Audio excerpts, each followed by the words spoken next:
And y'all gotta check out this video. Cora thought she was gonna pull a 20v1 on some Christians and start cooking something. Ended up in a freaking rotisserie.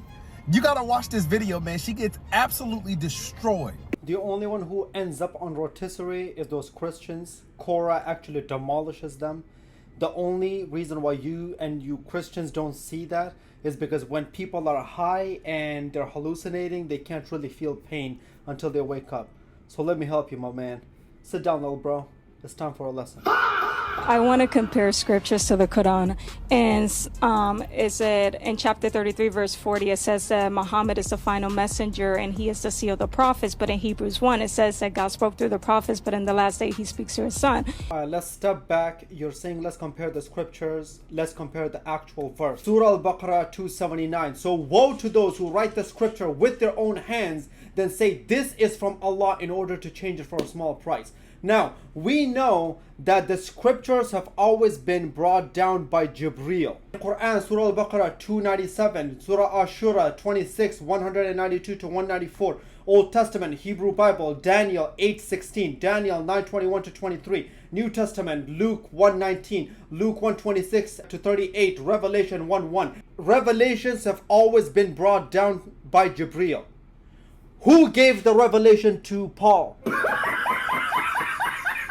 Who gave Jesus the authority to give scriptures? Hebrews is not a good place to start. Right off the bat, a very bad beginning. In Surah 5:3, it actually tells you that Muhammad perfected your religion for you. That is Allah talking, not Muhammad. Surah Al-Ma'idah 5:3. Today I have perfected for you your religion and completed my favor upon you, and I have approved for you submission, Islam as your religion.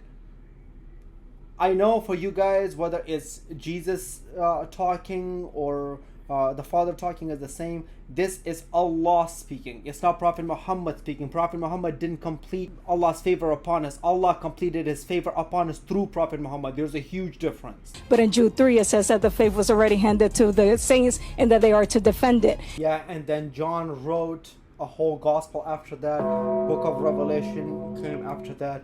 You kept both for some reason. Why? So the faith being delivered didn't stop the new revelations that you guys accepted, right? It just stopped the revelation you didn't like. Not off to a good start. In Surah 385, it talks about that Islam is the only way, but the entire New Testament tells me that Jesus is the only way. Yeah, and then in Isaiah 30:21, Isaiah says, this is the way, walk in it. The same thing Jesus says, I am the way. In Kings, Elijah says the same thing. How long will you waver? If the Lord is God, follow him. If Baal, follow him. He is claiming to be the way. In Proverbs 8:32 to 35, wisdom claims to be the way. No one is claiming that wisdom is God. So, can you guys at least ever reference something that doesn't have a contradiction, the like of it, in the scripture that you guys hold holy, please? In Surah 34:28, it tells me that Muhammad is actually the messenger of good news and the warner of all humanity. But actually Luke 4 says that Jesus was sent to preach good news, and in the entire gospel he's warning humanity.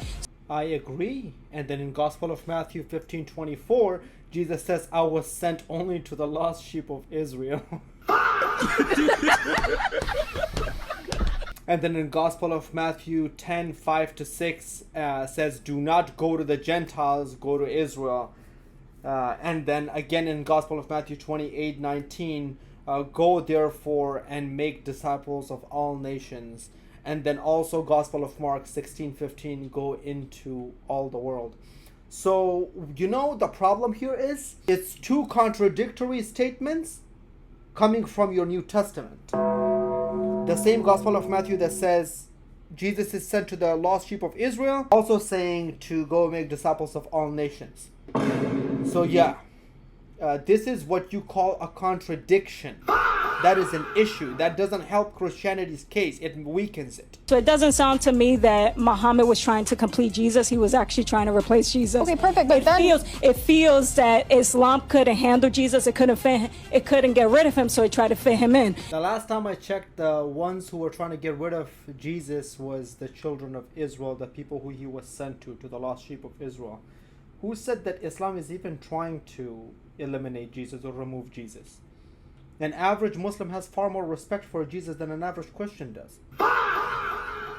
And so what happens is you remove his crown, you remove his crucifixion, you remove his lordship, his sonship, and his resurrection. Because none of those things actually happened. He never had a crown of a god. Never. The books that you have about him are from anonymous authors who have attributed those books to Mark, Matthew, Luke, and John, and these authors came in decades after departure of Jesus. So yeah, you don't really have anything to actually refer to Jesus from. It's all he said, that she said, that he said, that he heard, that he said, that she thought, that she heard, that he said to John, and John said this, and that was 10 years ago. And so you give us a good prophet and an anointed Messiah, which is great because he was all those things. But if you were to look at the tombs nowadays, one is filled with Muhammad's body. The other one is actually Christ is risen. So if I had to choose between the two, Muhammad can't be the final prophet because Christ is the king. And then she proceeds to decimate her own argument, La ilaha illallah. She says you make Jesus an anointed one and a prophet, and he is all those things. So you give us a good prophet and an anointed Messiah, which is great because he was all those things. He was all those things. And then proceeds to say Christ is the king.